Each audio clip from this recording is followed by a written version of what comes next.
ओम नमः सिद्धेभ्य। मंगलमय मंगल करण वीतराग विज्ञान नमो ताहि जाते भय अरहंतादि महान करि मंगल करि हो महाग्रंथ करण को काज जाते मिले समाज सब पावे निज पद राज। मोक्ष मार्ग प्रकाशक ग्रंथराज पर हमारी चर्चा चल रही है। बहुत सुंदर प्रकरण है, 7वें अधिकार का व्यवहाराभासी का प्रकरण है और इसमें टोडरमल जी साहब समझा रहे हैं कि किस तरह से जैन होकर भी, सच्चे देव शास्त्र गुरु का उपासक होकर के भी इस जीव के मिथ्यात्व पलता रहता है। कुल अपेक्षा, आज्ञानुसारी, प्रयोजनार्थ, व्यवहाराभासी थे, उनकी बात तो हो चुकी। उनमें जो सामान्य बातें चलती थी वो भी हो चुकी। अब तो बात यह है कि ये इधर धर्म बुद्धि से ही इस धर्म को धारण किया है, जिसने माने धर्म को धारण किया और इसमें धर्म की बुद्धि भी है।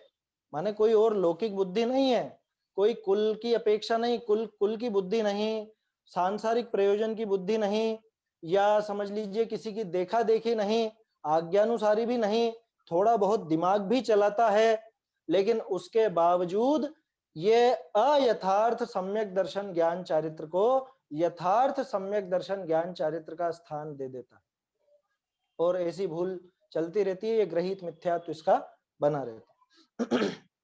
उसी में सबसे पहला प्रकरण था सम्यक दर्शन का अन्यथा रूप। अब सम्यक दर्शन, जैसा कि शुरू में ही टोडरमल जी ने कहा कि व्यवहार को ये निश्चय का स्थान दे देता है, अभूतार्थ सम्यक दर्शन को भूतार्थ सम्यक दर्शन का स्थान दे देता है। तो क्या मतलब, जैसे व्यवहार सम्यक दर्शन था देव शास्त्र गुरु का श्रद्धान और 7 तत्व का श्रद्धान, उनमें भी इसके विपरीतता पड़ी रहती है। माने अभी उसका व्यवहार भी सच्चा नजर नहीं आ रहा, निश्चय तो बहुत, मतलब क्या उसके बारे में सोचेगा। देखा था कल हमने देव भक्ति का अन्यथा रूप में कि वहां पर भगवान की परीक्षा भी करता है, थोड़े बहुत विचार भी करता है, तो बाह्य विशेषणों से। विशेष शब्द हमको देखने को मिले गुण अगुण, गुण और अगुण, अवगुण नहीं था वहां पर, गुण अगुण का विचार नहीं करता, गुण अगुण की परीक्षा नहीं करता। ये संशोधन नया मिला है, अवगुण नहीं है वो अगुण है। टोडरमल जी ने वहां पर अगुण शब्द दिया। तो गुण क्या है भगवान के और क्या गुण नहीं है और उनको गुण के रूप में स्वीकार कर लेता है, ये सारी बातें टोडरमल जी बता रहे हैं। इसमें 221 पेज अपना पूरा हो चुका था। उसमें जो एक काटी हुई पंक्ति भी हमारे सामने आई थी कि भाई यथावत जीव के विशेषण जाने तो अपना भी जानना हो, अपना जानना हो तो मिथ्यात्व नहीं रहे। कितने बढ़िया तरीके से टोडरमल जी ने बताया कि जो देव संबंधी अन्यथा श्रद्धान है, वास्तव में वो जीव अजीव तत्व संबंधी अन्यथा श्रद्धान, क्योंकि जीव अजीव में जैसे ये दोनों के समझ लीजिए दोनों की पर्याय या दोनों की अवस्थाओं को आपस में मिलाता है, इसके विशेषणों को उसमें मिला देता है, उसके विशेषणों को इसमें मिला देता है, ठीक इसी तरह से देव के स्वरूप में भी यही गड़बड़ करता है। जैसा केवल ज्ञान और वीतरागता को भगवान का विशेषण समझता है, वैसे ही समवसरण, देवों का आना, देवों का नमस्कार करना या दिव्य ध्वनि आदि उनको भी उसी तरह का समझ लेता है। भेद नहीं कर पाता कि इनमें से अरहंत भगवान की असली विशेषता क्या है, और जो विशेषता नहीं है लेकिन व्यवहार से कह दी जाती है, उसको ये असली विशेषता के नाम पर पूजता है। इस प्रकार इसका ये व्यवहाराभास चलता रहता है। आगे देखते हैं। और एक मुझे विकल्प आया था, अभी परमार्थ वचनिका का अध्ययन हमारा पूरा हुआ है ना सुबह के समय, तो उसमें आखिरी पेज में आपको पढ़ करके सुनाना चाहता हूँ, है ना। परमार्थ वचनिका प्रवचन गुरुदेव श्री के जो थे, उसका आखिरी पैराग्राफ से, मतलब सेकंड लास्ट पैराग्राफ समझिए, व्यवहाराभासी से जुड़ा हुआ प्रकरण है इसलिए बताना चाह रहा हूँ। धर्मी जीव ज्ञान की स्वसंवेदन धारा से मोक्ष लेगा। जब बाहर की धारा ही मोक्ष नहीं देगी तो फिर राग या जड़ की क्रिया तो मोक्ष कहां से देगी। और व्यवहाराभासी क्या करता है, ये बाहर या राग की क्रिया, राग या जड़ की क्रिया, इससे ही वो मोक्ष माने बैठा है। गुरुदेव श्री ने इस पर बहुत सुंदर बोला है, इतना जान लेने पर बाहर के ज्ञान का विशेष क्षयोपशम हो अथवा पुण्योदय प्रबल हो तो भी उसका गर्व ज्ञानी को नहीं होता। अरे अब सुनिएगा ध्यान से, जो मेरे मोक्ष का कारण नहीं उसका गर्व कैसा है? लोग तारीफ करते हैं ना, अरे बहुत बढ़िया, बहुत बढ़िया, बहुत अच्छा क्षयोपशम है उनका, बहुत अच्छा जानते हैं, बहुत अच्छा समझाते हैं। ये मोक्ष का कारण है क्या? कि ये मेरे मोक्ष का कारण नहीं। तो जो मेरे मोक्ष का कारण नहीं उसका गर्व कैसा?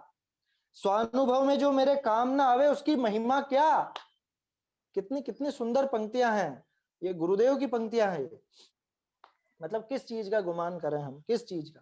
कि हमारा बहुत अच्छा अध्ययन है, हमने इतने शास्त्र पढ़ लिए हैं, या हमने इतने शास्त्रों पर हमने व्याख्यान कर दिए हैं, या इतने शास्त्र हमको कंठस्थ याद हैं, या लोग हमारी बहुत तारीफ करते हैं। अरे क्या, किस किस बात की तारीफ, या किस बात का गुमान करता है? जो मेरे मोक्ष का कारण नहीं उसका गर्व कैसा?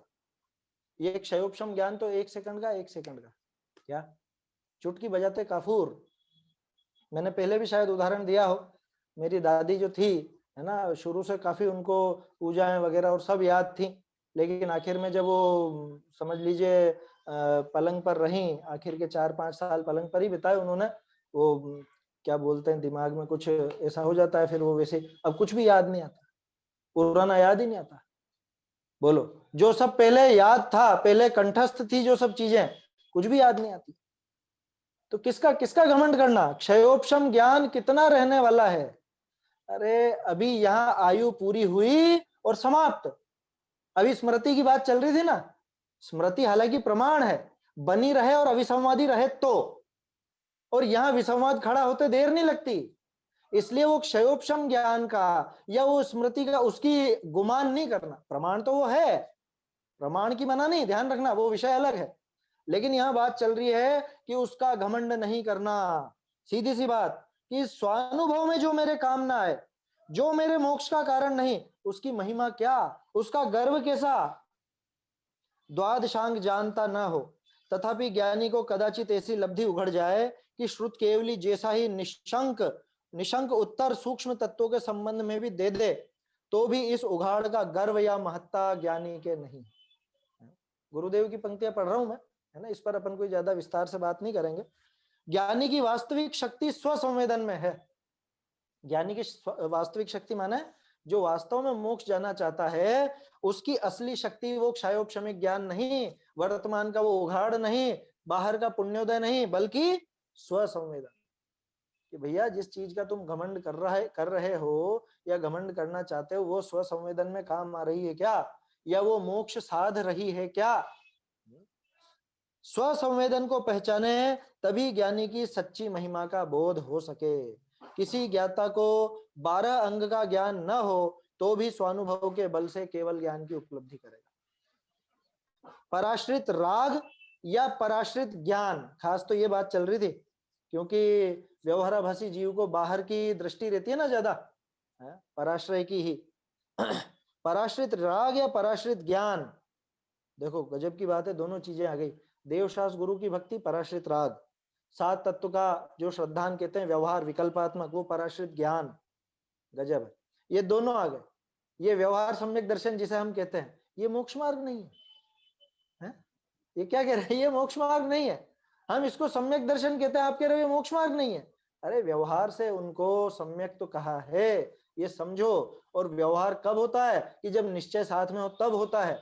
अगर ये स्वसंवेदन में काम आए तो उचित है, तो काम के हैं, नहीं तो चुटकी बजाते गायब हो जाएगा सब। पराश्रय भाव शून्य मोक्ष मार्ग ज्ञाता ही साध सकता है, अज्ञानी तो उसे जान भी नहीं सकता।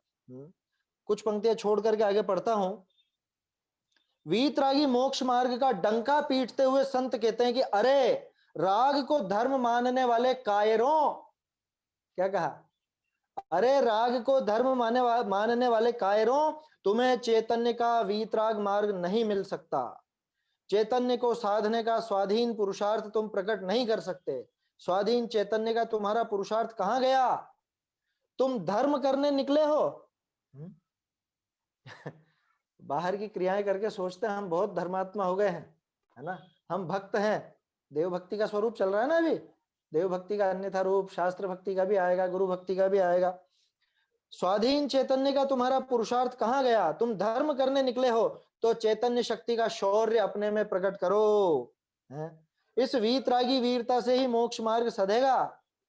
व्यवहार की रुचि की उपस्थिति में जीव को अंतर स्वभाव में जाने की उमंग नहीं आती। आगे और विशेष विवेचन है ना, आप लोग वहां से देखिएगा। खास बात ये थी कि बनारसी दास जी ने भी ये लिखा कि बाहर की धारा ही मोक्ष नहीं देगी तो फिर राग या जड़ की क्रिया तो मोक्ष कहां से दे देगी। बहुत सुंदर है परमार्थ वचनिका और उपादान निमित्त की चिट्ठी, दोनों ही बहुत सुंदर रचनाएं हैं। मोक्ष महाप्रकाशक के पीछे पीछे छापी जाती रही है, शुरू से ही, अलग से कहीं पे छपती नहीं है, मिलती नहीं है, पढ़नी चाहिए। थोड़ी गंभीर है, भारी है, तो उसके लिए आप गुरुदेव के प्रवचन साथ में पढ़ेंगे तो अवश्य उसमें समझ में आएगा। चलिए अपने प्रकरण पर फिर से आते हैं। प्रकरण वैसे यही है कि वो बाहर की क्रिया से कुछ मोक्ष होने वाला है नहीं, और गड़बड़ ये क्या करता है, उस बाहरी क्रिया से, बाहरी चाकचिक्य से, उस राग रंग से, उससे ही ये मोक्ष मार्ग मान बैठता है। एक बात और आई थी, अरहंतों को स्वर्ग मोक्ष दाता, दीन दयाल, अधम उद्धारक, पतित पावन, ये सब अपनी स्तुतियों के शब्द हैं, ये सब अपनी स्तुतियों के शब्द हैं, उनको वो ऐसा मानता है। सो जैसे अन्यमति कर्तृत्व बुद्धि से ईश्वर को मानता है, उसी प्रकार ये अरहंत को मान लेता है। कौन करेगा हमारे सारे काम? भगवान करेंगे। भगवान का दिया सब कुछ है, भगवान का दिया है, भगवान का दिया सब कुछ है, या भगवान की कृपा से अरे भैया, व्यवहार से कहते हैं साहब, हम व्यवहार से, क्या हमें पता है तेरा व्यवहार कितना जोरदार चलता है? व्यवहार से कहने वाले का कितना जोरदार चलता है, निश्चय की बात तो कभी की नहीं उसने, कोई ऐसी बातें करता है भगवान की दया से, या फिर गलत हो जाए तो भगवान ने हमारे साथ ऐसा क्यों कर दिया, या भगवान ने हमारे साथ अच्छा नहीं किया। तो जैसे अन्यमति मानते हैं उसी तरह से ये भी मानता है। इसमें खास पंक्ति ये थी कि ऐसा नहीं जानता कि फल तो अपने परिणामों का लगता है, जो कुछ भी बाहर में अच्छा हुआ है वो स्वयं हमारे ही परिणामों का फल है। पहले जो कुछ शुभ परिणाम चले थे अथवा जो पुण्य बांधा था उसी का फल यहाँ बाहर में मिला है, अथवा जो कुछ बाहर में गलत दिखता है, गलत हुआ है हमारे साथ, हम जो कहते हैं गलत, वास्तव में गलत और सही कुछ है नहीं, उसमें भी हमारे ही द्वारा किए गए जो पूर्व के पाप कर्म हैं उन्हीं का रोल है पूरा, उन्हीं के साथ कॉन्ट्रैक्ट है हमारे बाहरी सामग्री का, भगवान के साथ कुछ लेना देना नहीं है। क्योंकि कई बार देखने में आता है बहुत धर्मात्मा जीव हो और बाहर पाप का उदय हो, और बहुत धर्मात्मा बहुत पापी जीव हो और बाहर बहुत अनुकूलता। देखिए एक विकल्प आ गया मुझे अभी, ये जो बात कही ना अपन ने, कौन सी, बहुत धर्मात्मा जीव हो और पाप का उदय हो और बहुत पापी जीव हो उसके बहुत अनुकूलता दिखती है। कोई कोई विद्वान ऐसा कहते हैं कि उनके पुण्य की उदीर्णा हो रही है। किनके? वो जो बहुत पाप कर रहा है उसके पुण्य की उदीर्णा हो रही है ना। कौन कहते हैं वो मैं नहीं बताऊंगा, लेकिन कोई कहते हैं इस तरह से। अब आप ये समझ लीजिए ये बिल्कुल विपरीत और विरुद्ध बात है। कैसे है? जैसे गुरुदेव कहते थे लहसन खाते खाते अमृत की डकार नहीं आती, उदीर्ण का एक सीधा सा सिद्धांत है। जैसे पैसा पैसे को खींचता, ऐसी लौकिक में कहावत है, उसी तरह से पाप क्रिया में उदीर्णा होगी तो पाप की होगी, पुण्य की नहीं होगी। पाप करते करते पुण्य की उदीर्णा नहीं होती, पुण्य करते करते पाप की उदीर्णा नहीं होती, ये समझ लेना। और फिर संक्रमण का क्या होगा? अगर आप यहाँ पे पाप करते करते वो पुण्य की उदीर्णा करके जल्दी खत्म कर रहे हैं, क्योंकि इसको आगे वो भोगना है, इसको पाप भोगना है ना, तो अभी खत्म कर दो, ये खत्म करने की क्या जरूरत है, संक्रमित हो जाएंगे ना वो पड़े पड़े। नहीं, बात समझ में? चलिए एक उदाहरण देता हूं। आपको गुलाब जामुन दे दिए गए 1 क्विंटल, कितने? 1 क्विंटल माने 100 किलो, ठीक है। 100 किलो गुलाब जामुन तो मिल गए हैं। अब मुझे बताओ खा सकोगे क्या? कि नहीं, हम खा लेंगे थोड़े थोड़े, रोज खाएंगे हम 5-5 गुलाब जामुन रोज खा लेंगे। कितने दिन तक खा लोगे? गुलाब जामुन तो 2-3 दिन में सड़ जाते हैं ना, है? या जो भी मिठाई, वो जो छेने की मिठाई होती है या जो भी है, सड़ जाता, खराब हो जाते हैं। अब क्या होगा कि जो मिले थे और शर्त ये भी थी कि आपको खाने भी पड़ेंगे, अब क्या होगा कि पहले जो खाए वो तो अच्छे अच्छे थे सब, अब जो खा रहे हैं अब वो सड़े ही खाने पड़ेंगे और बीमार होना पड़ेगा, स्वास्थ्य बिगड़ेगा। ये है संक्रमण। और ये होता है किसके? होता है वैसे ज्यादातर जीवों के होता है, प्रत्येक जीव के लगभग लगभग किसी न किसी कर्म का संक्रमण होता ही है परिणामों के अनुसार। तो जब ये व्यवस्था है अपने यहाँ पर कि जितना पुण्य अभी भोग रहा है भोग लेने दो, बाद में तो वो सड़ेगा ही सड़ेगा। कैसे सड़ेगा कि इसकी जैसे पुण्य तो बहुत बंध गया है ना, साता वेदनी तो बहुत लंबी स्थिति की बंध गई, लेकिन इसको तो अब नरक निगोद में जाने का समय आ गया है। नरक निगोद में जाना है तो अब क्या होगा कि वो जो पुण्य का स्टॉक था वो सारा का सारा स्टॉक संक्रमित होकर के पाप रूप हो जाएगा और वो पाप रूप से ही उदय में आएगा। ये होता है, कर्णन योग में है ऐसा। तो जब ऐसी सुंदर व्यवस्था है तो आप ऐसा मन माना तर्क क्यों लगाते हैं कि वो पुण्य पाप करते करते पुण्य की उदीर्णा यहाँ हो रही है? क्यों कि उसको पुण्य सारा यही खत्म करना है। किसने कह दिया आपसे कि सारा यही खत्म करना है? मोक्ष थोड़ी ना जा रहा है वो जो सारा खत्म करना है। अभी जिनको मोक्ष जाना होता है उनके वो समुद्घात होकर के सब एक साथ खत्म होता है।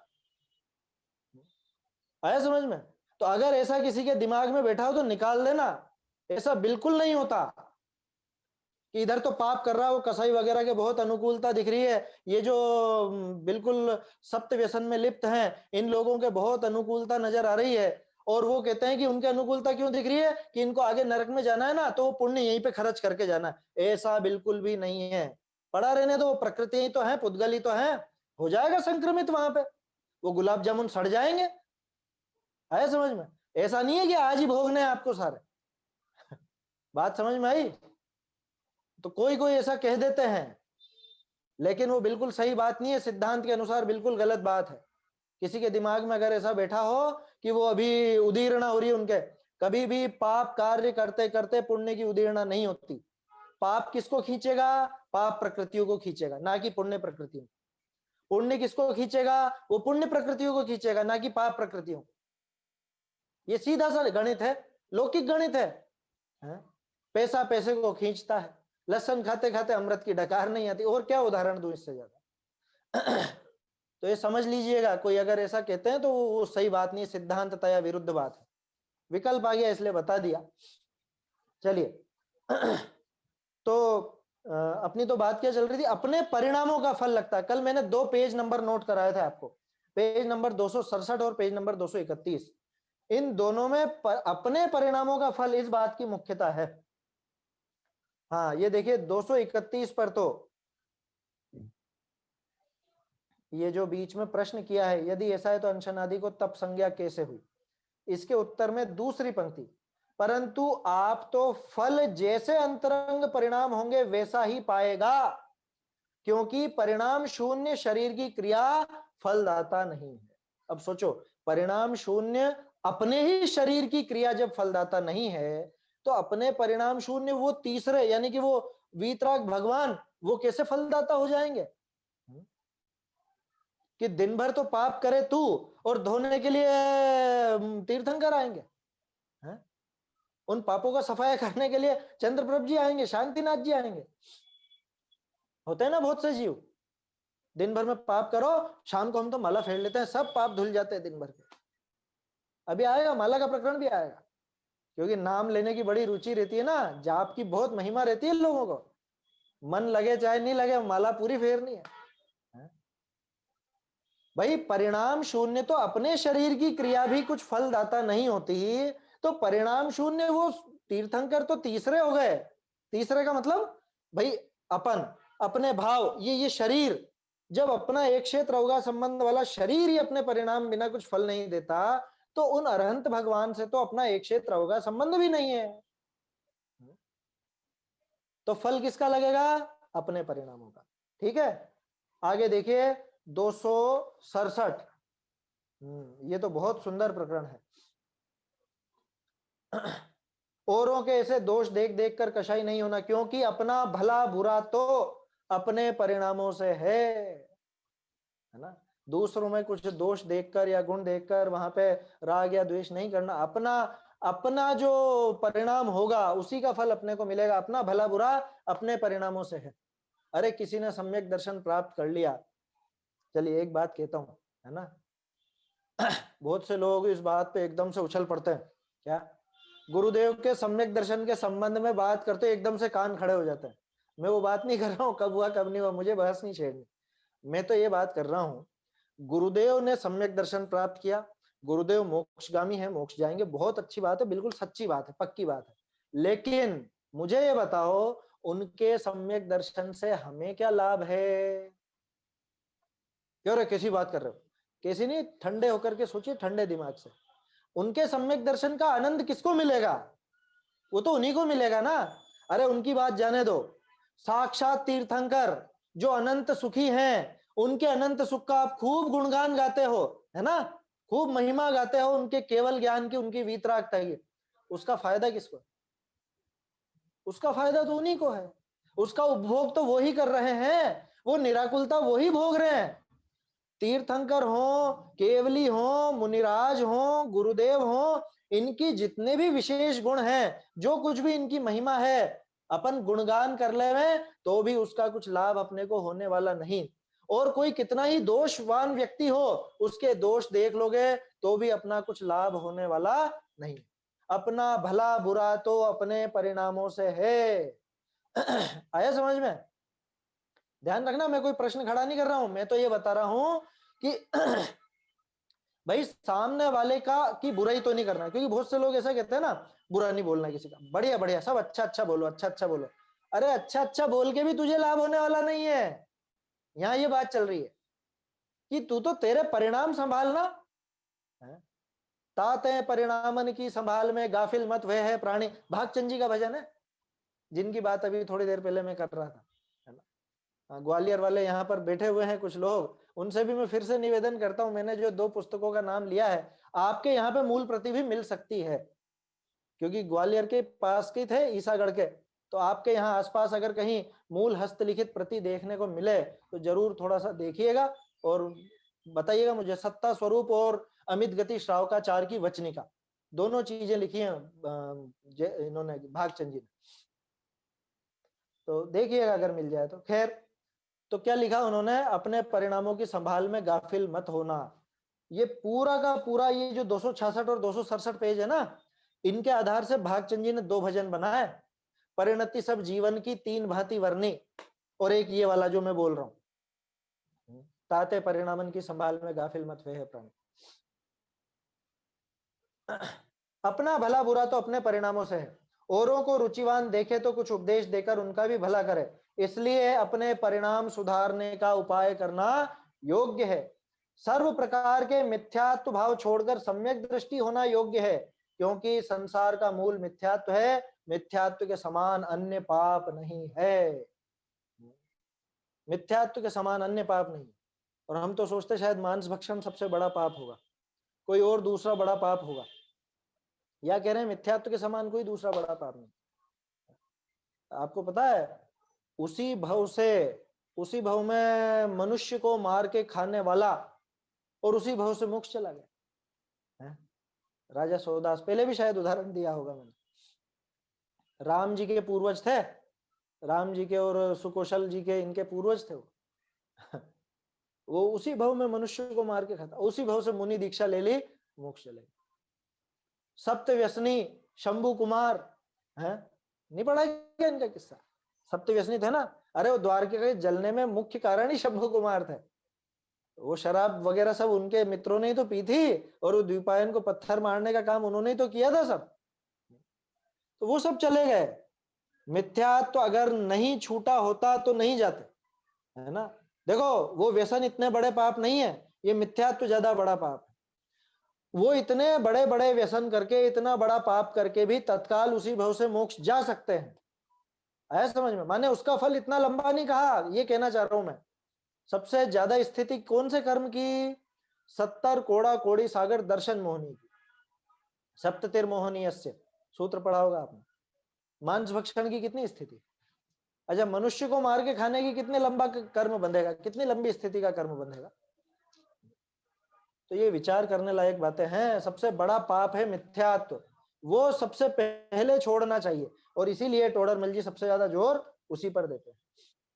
चलिए आगे बढ़ते हैं अपन, है ना। ये बात हुई थी अपनी अरहंत उनको निमित्त मात्र, किसको, कि बाहर में जो कुछ अनुकूलता हुई है ना, है, उसमें अरहंत भगवान का निमित्त लगता है। कैसे लगता है, वो पहले अधिकार में पेज नंबर 6 और 7 पर दिखा रखा है ना। पेज नंबर 6-7 पे ना, अरहंतादिक से प्रयोजन सिद्धि, तो लौकिक प्रयोजन सिद्धि की बात है वो, तो उनसे वो होती है, लेकिन जो उस दृष्टि से करेगा वो तो पहले से ही पाप बांधेगा। आगे भी यहाँ पे वो बात आने वाली है, वो अपन देखते हैं। देखिए क्या कह रहे हैं, एक सेकंड, हस्तलिखित में है 277 पेज।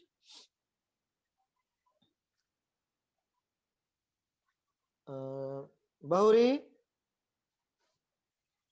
अपने परिणाम शुद्ध हुए बिना, हाँ, अपने परिणाम शुद्ध भय बिना अरहंत ही स्वर्ग मोक्षादिक का दाता नहीं। अरहंत भगवान अपने परिणाम शुद्ध हुए बिना तो वो भी स्वर्ग और मोक्ष के दाता नहीं है, वास्तव में वो देने वाले है ही नहीं।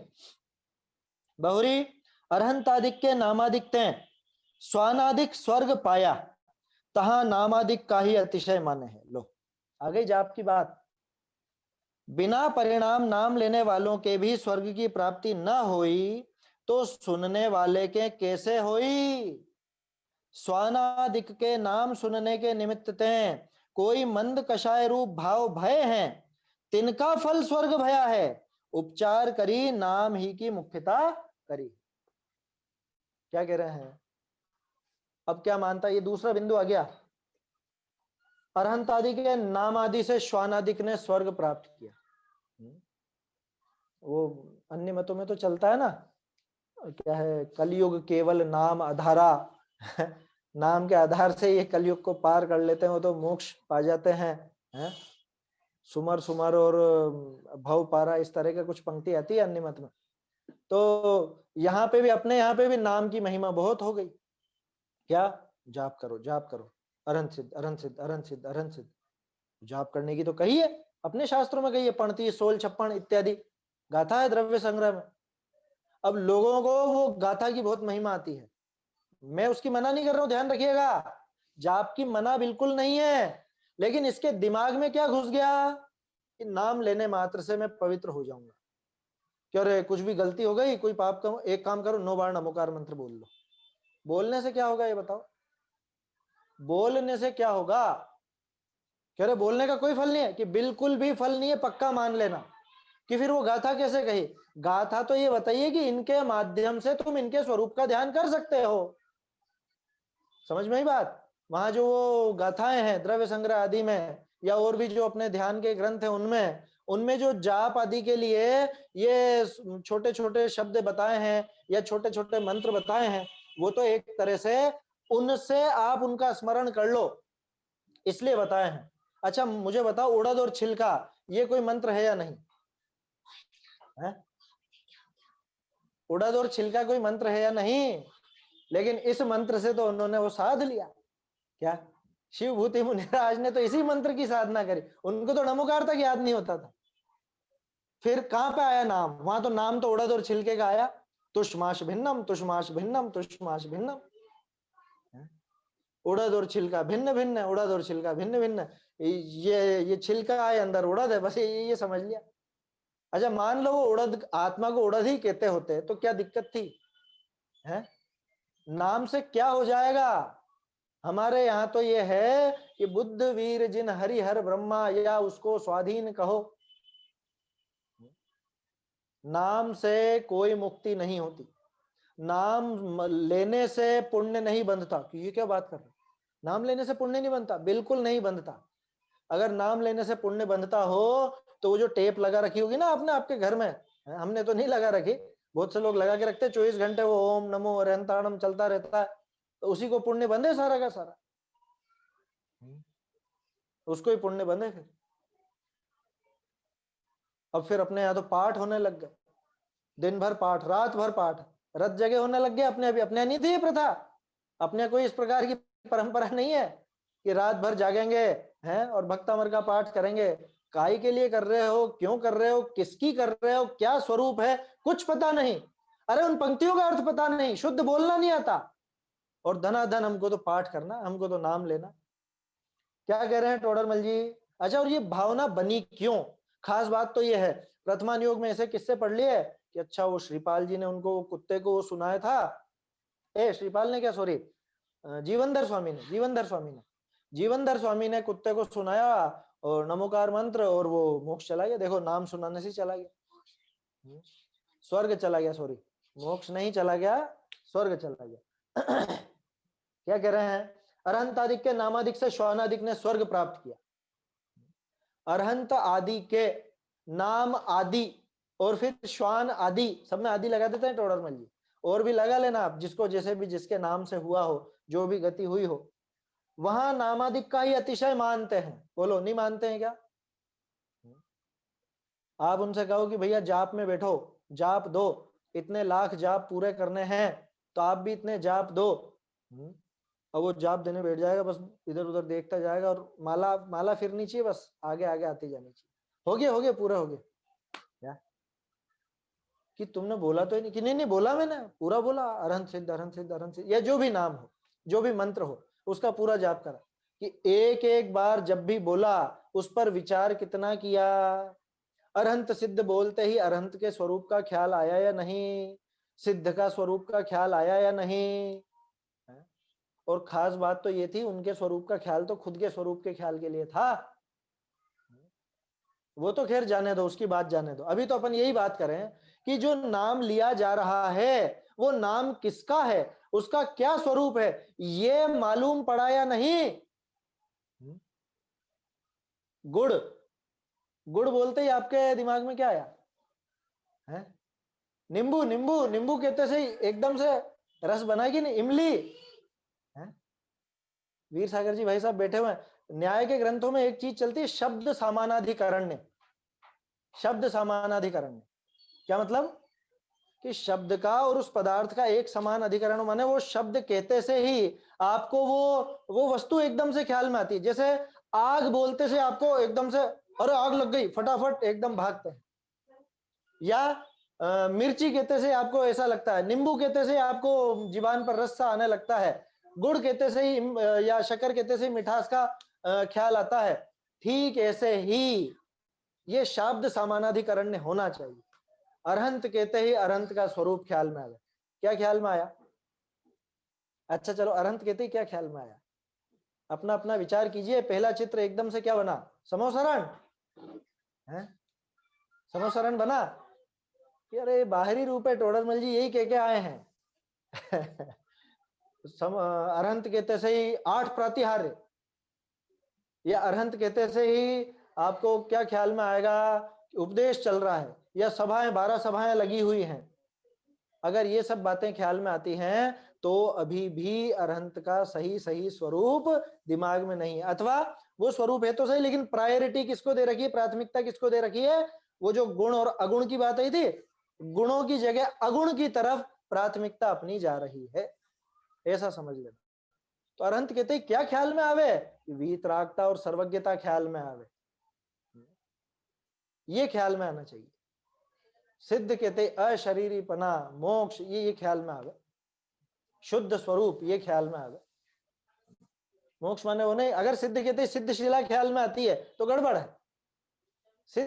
मोक्ष, सॉरी, सिद्ध कहते से ही अगर स्वरूप ख्याल में आता है, आत्मा का शुद्ध स्वरूप, तो वो सही स्वरूप है। तो फिर क्या करें? माला नहीं फेरें क्या? माला भी छुड़ाएंगे। ये तो कह रहे माला फेरने की कोई मना नहीं है, लेकिन माला फेरने में आपका ध्यान किधर रहता है, ये विचार करो ना। अच्छा, और मैं तो कहता हूँ 108 की गिनती अगर आप ध्यान रखोगे, तो फिर अनंत के स्वरूप का ध्यान कैसे रखोगे? मेरी बात समझ में आ रही है? किसी को अटपटी लग सकती है मेरी बात, कोई असहमत भी हो सकते हैं, लेकिन मैं ये कहना चाह रहा हूँ, आपका जोर अगर गिनती पर है, ये हो गई। हाथों से भी फेरते हैं ना, बहुत से ऐसे ऐसे हाथ घुमा के फेरते हैं। बचपन में मैंने भी फेरी, क्या छोटा था जब, तो ऐसे ऐसे करके फेर ली। अब अगर मेरा ध्यान इन पे जा रहा है, तो मैं अरहंतों के स्वरूप पर कैसे कैसे विचार करूं?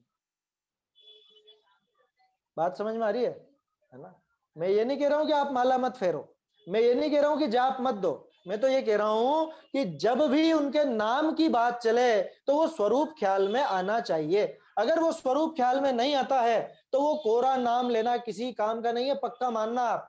और जिसके दिमाग में अगर ऐसा बैठा हो कि नाम से ही हम तो तिर जाएंगे, नाम लेने से ही बहुत हमारा काम हो जाएगा, भूल में है वो, बहुत भारी भूल में। टोडरमल जी साफ कह रहे हैं। क्या कह रहे हैं? बिना परिणाम नाम लेने वाले के भी स्वर्ग की प्राप्ति नहीं होती, तो सुनने वाले के कैसे होगी? बहुत चलता है ऐसा कि अरे ये मरने वाला हो ना कोई, जैसे पलंग पर हो, आखिरी समय चल रहा हो, अरे इनको सुना दो सुना दो सुना दो। ये जीवन भर तो इसने सुनना नहीं, अब सुना करके क्या कर लोगे? हैं? कह रहे तो क्या नहीं सुनाए क्या? कि सुनाओ ना, लेकिन काम की बात सुनाओ। हैं?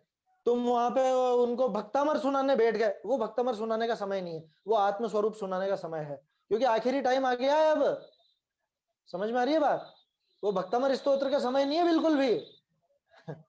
वहां भक्तामर सुना के क्या दिखाना चाह रहे हो? वहां तो उसको ये बताओ कि अरे भैया घबराओ मत, ये तुम नहीं हो, ये जो नाश होने वाला, ये शरीर का तुम्हारा कभी नाश होता नहीं है। ये तो जैसे एक कमरे से दूसरे कमरे में गए, वैसे ही इस जगह से दूसरी जगह जाना। जैसे रोज कपड़े बदलते हो, ऐसे ये शरीर बदलने में आए। ये पुराना शरीर छूटेगा, नया होगा।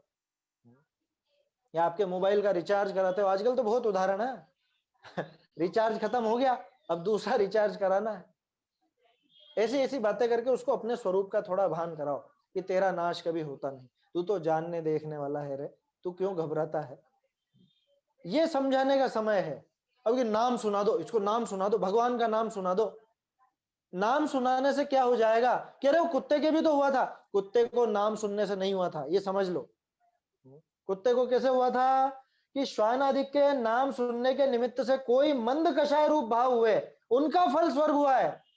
ये आगे समझाएंगे प्रथमान योग के व्याख्यान के विधान में।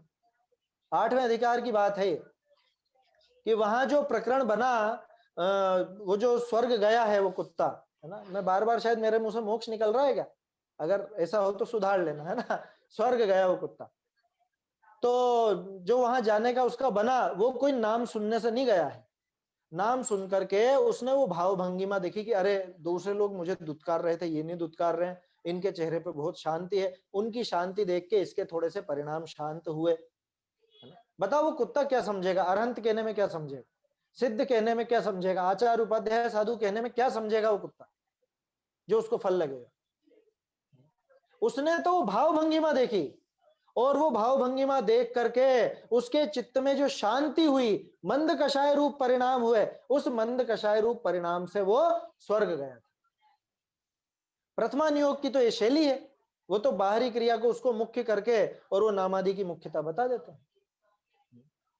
प्रथमा नियोग में तो बहुत सारी बातें इस तरह की आती हैं। रावण नरक क्यों गया बताओ? कि उसने सीता का हरण करा था इसलिए? कि झूठ है बात। पर स्त्री हरण से कोई नरक में नहीं जाता। कि अच्छा पर स्त्री हरण करने की कह रहे हो? अरे वो नहीं कह रहा हूं, उल्टा अर्थ नहीं लेना। पर स्त्री हरण करने वाला मधु, है ना? राजा मधु कौन? प्रद्युम्न कुमार का जीव, है ना? प्रथमा योग पढ़ना चाहिए अपने को।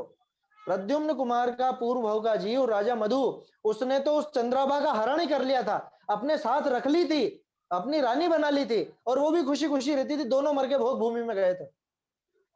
आया समझ में? और भोग भूमि अथवा स्वर्ग जैसा भी उसका वो कथन आता है, और जिस राजा का हरण किया था वही वो व्यंतर बना था, जिसने फिर वो प्रद्युम्न को दबाने की कोशिश करी थी चट्टान। तो बोलो वो तो नहीं गए नरक? अच्छा चलो मैं ये कहता हूं आपसे, रावण मान लो सीता का हरण नहीं करता तो क्या नरक नहीं जाता? नियम से नरक ही जाता, क्योंकि ये तो नियम है कि कोई भी चक्रवर्ती अगर पद में हो, या कोई भी नारायण हो या प्रतिनारायण हो, ये नियम से नरक ही जाते हैं। क्यों? क्योंकि बहु आरंभ परिग्रहत्वम नारकस्य आयुषः, ये सूत्र है। अब वो तो प्रथमान योग की शैली है। आपको पर स्त्री हरण के पाप से बचाना चाहते हैं तो कह देते हैं अरे भैया मत करो ऐसा काम, पर स्त्री हरण के कारण देखो रावण नरक में गया है। ये शैली प्रथमान योग की है, ये समझना चाहिए। ये भी शैली प्रथमान योग की है कि देखो कुत्ते को भी नाम सुनाया गया, वो भी स्वर्ग में चला गया। या वो बेल का भी किस्सा आता है, पद्म रुचि का, राम जी के जीव का, है, वो भी स्वर्ग में गया, उसको भी संबोधा। तो या वो शेर का कि देखो मुनिराज ने उसको संबोधन दिया, उसने सम्यक दर्शन प्राप्त कर लिया। मुनिराज के संबोधन को क्या समझा होगा वो शेर? वो क्या समझा होगा मुझे ये बताओ। और कहां आया कि संबोधन दिया? ये आता है कि उन दोनों मुनिराजों को देख करके उसको पूर्व स्मरण हुआ, जाति स्मरण हुआ और सम्यक दर्शन प्राप्त किया। संबोधन का प्रसंग नहीं आता प्रथमान योग में, मूल शास्त्रों की बात कर रहा हूं। अरे वो शेर, आप कल्पना करो, वो चित्र सामने लाओ, सोचो क्या सोचा होगा। इधर तो वो मार के उसको खा रहा है ना, हिरण को फाड़ रखा है, उसके मुंह में भी मांस है और बाहर भी मांस है। अब उसने देखा कि अरे इनके चेहरे पे ऐसा भाव तो मैंने किसी जीव के नहीं देखा। मुझे देख करके कोई या तो भाग जाते हैं या घबरा जाते हैं या और लड़ने को तैयार हो जाते हैं। ये ऐसे ऐसा कैसा भाव है इनके चेहरे पे, ऐसी शांति कैसा है? ये गजब सुखी नजर आ रही है।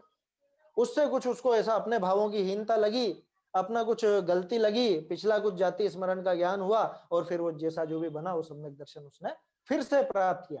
पहले भी सम्यक दर्शन प्राप्त कर चुका था। वर्तमान योग पढ़िए, आया समझ में? तो पहले भी कर चुका था वो। त्रिप्रष्ट नारायण वही तो बने थे। त्रिप्रष्ट नारायण भी बन गए। महावीर स्वामी का जीव देखो क्या क्या बन गया, नारायण भी बन गया, चक्रवर्ती भी बन गया, कामदेव भी बन गया, सब बन गए। प्रेमित्र चक्रवर्ती बने थे ना वो, अन्य जगह के, अपने यहाँ के नहीं। कोई सोच रहे होंगे कि अपने यहाँ के कौन से बन गए, अन्य स्थान के बने थे।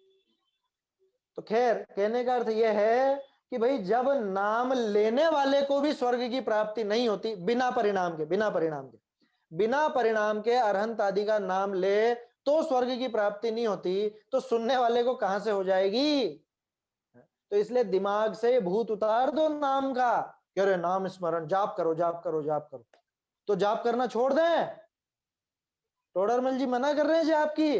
टोडरमल जी बिना परिणाम जाप की मना कर रहे हैं। टोडरमल जी बिना परिणाम नाम लेने की मना कर रहे हैं। आप खूब नाम लो ना, दिन भर ही आप अरहंत अरहंत बोलो, क्या दिक्कत है? आप बात ही मत करो किसी से। यही यही नाम लेते रहो, कोई मना थोड़ी ना। लेकिन उसका आशय समझिए, वो नाम तभी कार्यकारी होगा कि जब उनका स्वरूप ख्याल में होगा। आया समझ में? वो महामत्स्य का जीव कितनी बार नाम लेता होगा? महामत्स्य जो वो सम्यक दृष्टि हो जाता है, 5वें गुणस्थान वर्ती हो जाता है, या वो 7वें नरक का नारकी कितना नाम लेता होगा ये बताओ। तो ये सब अभ्युदय को प्राप्त होता है। मतलब इस पे चोट करना इसलिए जरूरी है क्योंकि हमारे दिमाग में बहुत ज्यादा भरा हुआ है नाम का, बहुत ज्यादा, है ना? कि पाठ रखा है साहब, हमने पाठ रखा है, आप आ जाना। या पहले तो नमोकार मंत्र का रखते थे, भक्तामर का चलन ज्यादा है आजकल। कुछ भी काम हो, कुछ भी, कोई पैदा हुआ हो, कोई मरा हो, घर खरीदा हो नया, गृह प्रवेश हो या दुकान डाली हो नई, या कुछ भी हो, साहब पाठ रखा है। शायद पहले भी अपनी इस संबंध में बात हुई। पहली बात तो भक्तामर स्तोत्र भगवान की स्तुति है, वो आप भगवान के सामने जाकर के कीजिए, घर स्थान नहीं है उसका पाठ रखने का। दूसरी बात, ऐसे कोई सामूहिक पाठ नहीं होते, इधर उधर चेहरे देखते जा रहे हो, भगवान की बात तो कुछ ख्याल में आ नहीं रही है, या वो जो पंक्तियां हैं उसका अर्थ तो कुछ ख्याल में आ नहीं रहा है और आप पाठ बोले जा रहे हो। ये बिल्कुल उचित नहीं है, बिल्कुल भी उचित नहीं है ना? आप भले कुछ भी समझे, कोई कोई असहमत भी हो सकते हैं मेरी बात से, लेकिन घरों पर यह पाठ की परंपरा धर्म को बिगाड़ने वाली है। आया समझ में? बिगाड़ने वाली। आपको भक्ति उमड़ रही है तो जाओ ना भगवान के सामने, करो ना, वहां बैठो ना। और हम तो बुलाएंगे, न्योता भी देंगे, फिर नाश्ता भी होगा, वो भी होगा, सब होगा। पाठ रखा है, उस पाठ में वो अगर नाश्ता नहीं रखो और फिर देखो कितने लोग आते हैं। क्या अब कैसा आप पाठ रखो ना कि भगवान की स्तुति करेंगे, भैया आ जाना सब, अपन सब बैठ करके भगवान का गुणगान करेंगे, स्तुति करेंगे। प्रश्न है क्या किसी का? ऑडियो चालू हुआ है किसी का? नमोकार मंत्र का जाप तो कर सकते हैं? अरे जाप की मना किसने करी है? नहीं, जाप तो भाई पाठ नहीं, भक्तामर स्तोत्र तो मंदिर में भगवान के सामने करना ज्यादा अच्छा रहता, पर कहीं भी अपन ये नमोकार मंत्र के उच्चारण, ये पाठ अरे ये उच्चारण और पाठ तो आप घर पे भी कर सकते हो, उसकी मना नहीं कर रहा हूं मैं, आप मेरी बात समझिए। नहीं, मैं तो उसकी कोई कह रहा हूँ नहीं। जो वो सोशल गैदरिंग हो जाती है, सबको हाँ, इकट्ठा करके मैं वो करना चाह रहा हूँ। मैं असल में क्या करना चाह रहा हूँ, मैं मेरे लौकिक प्रयोजन को उसके माध्यम से पूरा करना चाह रहा हूँ, मैं ये बात कह रहा हूँ। आप अकेले में बैठ के घर पे भी भक्तामर पढ़ो ना, कहाँ दिक्कत है। मैं तो उसकी कह रहा हूँ जो भक्तामर स्तोत्र के नाम पे समाज को बुला करके फिर उसका नाश्ता भी रखा जाएगा और चीजें भी की जाएंगी, तो वहां भक्तामर स्तोत्र की तो कुछ बात नहीं होती। अथवा आप जैसे नमोकार की बात कह रहे हो, तो हाँ, नमोकार का भी पाठ अगर रख लिया, तो हाँ, नमोकार मंत्र में 5 परमेष्टि के स्वरूप का ख्याल कौन कर रहा है वहां। वहां तो नाश्ते पे ध्यान है कि हो गया आधा घंटा पौन घंटा, अब नाश्ता आएगा, अब बुलावा बटेगा। नहीं, ध्वनि ध्वनि उच्चारण वहाँ उस जगह पे, नई जगह पे कुछ नमोकार नहीं, की। कुछ भी नहीं है, बिल्कुल भी फल नहीं है, पक्का मान लेना। बता तो रहे टोडरमल जी, बिना हाँ, परिणाम के नाम लेने वाले को भी स्वर्ग नहीं मिलेगा, तो सुनने वाले को कहां से मिल जाएगा। और आप जो ध्वनि उच्चारण की बात कर रहे हो, हाँ, तो लोगों ने तो टेप लगा रखी है फिर अपने अपने घरों में, वो हाँ, ध्वनि तो लगातार गूंज रही है। हाँ। वो ध्वनि हाँ, लगातार गूंज रही है, कितने लोग पवित्र हो गए। अच्छा चलो हम्म, ध्वनि की बात कर रहे हो आप, मैं तो एक और हम्म, बात कहता हूँ, आप लाउड स्पीकर पर वो चला दीजिए, पता चल जाएगा लोगों की कितने मन पवित्र हो गए। हाँ, वहां आकर के अभी लड़ने लग जाएंगे लोग कि अरे क्या नींद खराब कर रखी है, 24 घंटे बजाते रहते हो। भाई दूसरों हाँ, से आपको भी तकलीफ होती है कि नहीं होती। हाँ, दूसरे होती है लोगों ना। को तेज तेज माइक लाउड स्पीकर बजता है तो अपने को तकलीफ होती है कि नहीं। तो ऐसे ही हम्म, अपनी चलेगी तो उनको भी तकलीफ होगी। इस चीज के लिए बाबूजी बहुत बोला करते थे, वो कहते भैया मत करो ऐसा काम।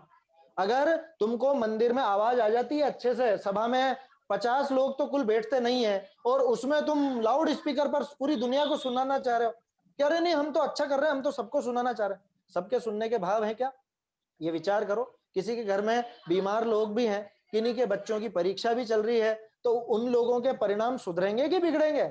और वो आपको गाली नहीं देंगे, वो गाली देंगे धर्म को कि इनका कैसा धर्म है ये, आया समझ में। वो गाली देंगे इस भक्तामर स्तोत्र को, वो गाली देंगे जो भी चल रहा होगा उस पर, प्रवचन चल रहा होगा तो उस प्रवचन, कह रहे पता नहीं क्या क्या बोले जा रहे हैं, इतनी देर से आवाज तेज कर रखी है। आप विचार कीजिए, जब दूसरे लोगों का बजता है अपने को कितनी आकुलता होती है, तेज तेज बजाते हैं तब।